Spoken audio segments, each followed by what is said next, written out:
Welcome to eTeachers 365, where education and culture meet. My name is Elaine Johnson, wife, mother, educator, master storyteller. Today I'm going to read a story called Something Happened in Our Town, a child's story about racial injustice, written by Marianne Solano, Marietta Collins, and Ann Hazard, and it was illustrated by Jennifer Zofilkin. Something bad happened in our town. The news was on the TV, the radio, and the internet. The grown-ups didn't think the kids knew about it, but the kids in Mrs. Garcia's class heard some older kids talking about it, and they had questions.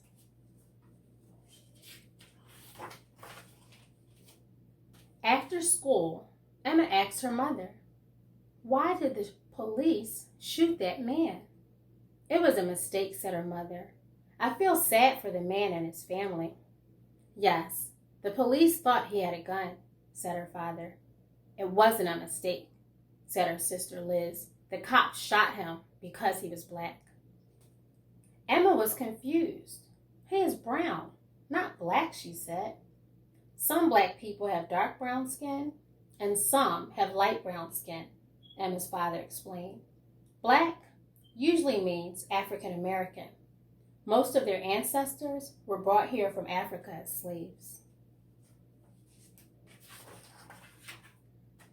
"I know what a slave is," said Emma. "That's when you have to do whatever the other person says." Yes, slaves had to do whatever white people told them to do. Even after slavery ended, white people didn't let black people live where they wanted, go to school with white people, or vote. Who are white people? White people came here from places in Europe or Russia or other countries. We are white, even though our skin is light tan.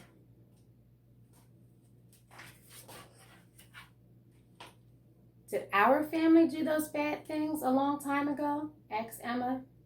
"Yes," answered her mother. "Back then, many white people thought that they were better than black people, even though it wasn't true." Liz added, "Some white people still think most black men and boys are dangerous, even though they're not." "Was the man that got shot dangerous?" asked Emma. "No," her mother said. "Shooting him was a mistake."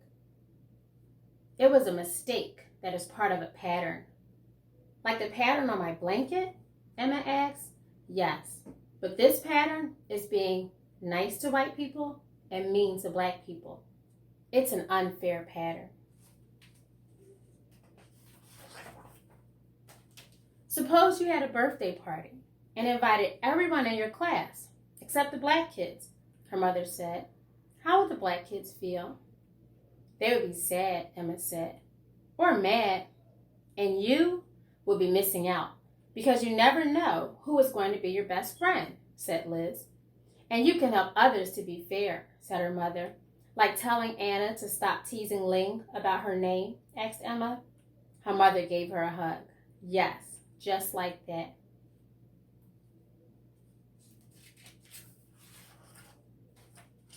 In another home, Josh asked his mother, "Can police go to jail?" "Yes," said his mother. "Why do you ask?" "That white policeman who shot the black man," said Josh. "Will he go to jail?" "What he did was wrong," said his mother. "But he won't go to jail," said his father. "Why not?" asked Josh. "Cops stick up for each other," said Josh's brother Malcolm, "and they don't like black men." Josh was confused. "Why not? Some police are black." "You're right," said his mother. "Uncle James is a police officer, and so is my friend Kenya. There are many cops, black and white, who make good choices," said his father, "but we can't always count on them to do what's right."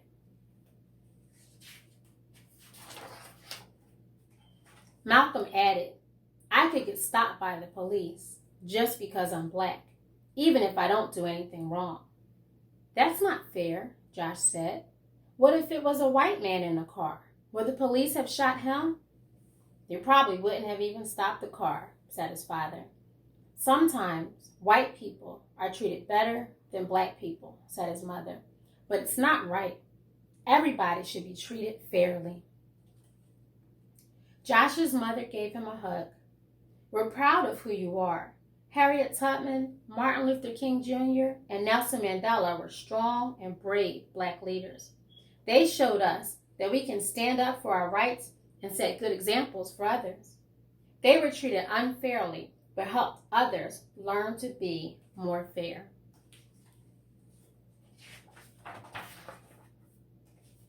Some people haven't learned yet, said his father angrily. Why are you mad? Asked Josh. I'm mad that we're still treated poorly sometimes. But I can use my anger to make things better, said his father. Black people have a lot of power if we work together to make changes. I have power, Josh said, and I'm smart. His father smiled. You're right. His mother added, and you can change people's hearts by sticking up for someone who is not treated fairly. Like how Malcolm sticks up for me when the kids tease me about my glasses, Josh asks. He tells them to step off. Just like that, his parents said. The next day, a new kid joined Emma and Josh's class. His name was Omad, and he was from a country far away. Omad didn't know where to sit or what to do because it was his first day in school. He talked a little bit, but it was hard to understand him. He said he was learning English. After lunch, the class went outside to play soccer. Danielle and Sophia picked kids to be on their teams. All of the kids were picked to be on a team, except Omad. Daniel said Omad probably didn't know how to play because he was new. Sophia said Omad might not be good at soccer. Josh remembered what his mother said about sticking up for people who are treated unfairly. Emma remembered what her mother said about unfair patterns after birthday parties.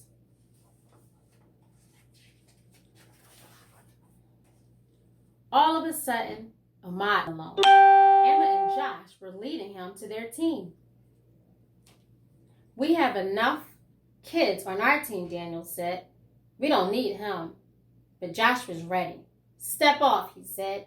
He's playing. Yeah, said Emma. We don't want to miss out.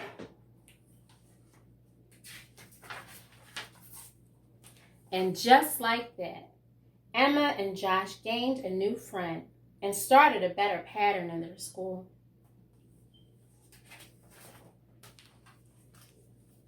The end. So, why did I choose this story? Something happened in our town, a story about racial injustice. I think it's timely and it's necessary. As an educator, I teach third grade, and I've had this book for a number of years. I haven't read it to my students in my classroom yet, but it's always there and available to them as they need to know and understand what's going on. Also, I think as a parent and as an educator, it's important for children to hear about what's happening in the world from us, from a safe place. And in the back of this book, this is actually a great resource because it actually gives notes to parents and caregivers.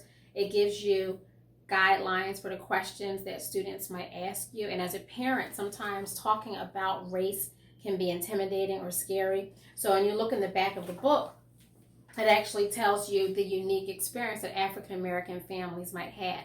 It also tells you as an anti-racist, if you want to show your child how to be anti-racist, one of the lessons that they learned in the book was to invite children over who are different from them, to make sure that you include people who look different from you. I think one of the lessons in here, which is really important, is there's a young Caucasian girl and an African American boy, and they have different stories, but they were able to connect at the end by showing friendship. So if I use this in my classroom, before even reading the end of the story, I would ask probing questions throughout the story to see what they would do in that situation.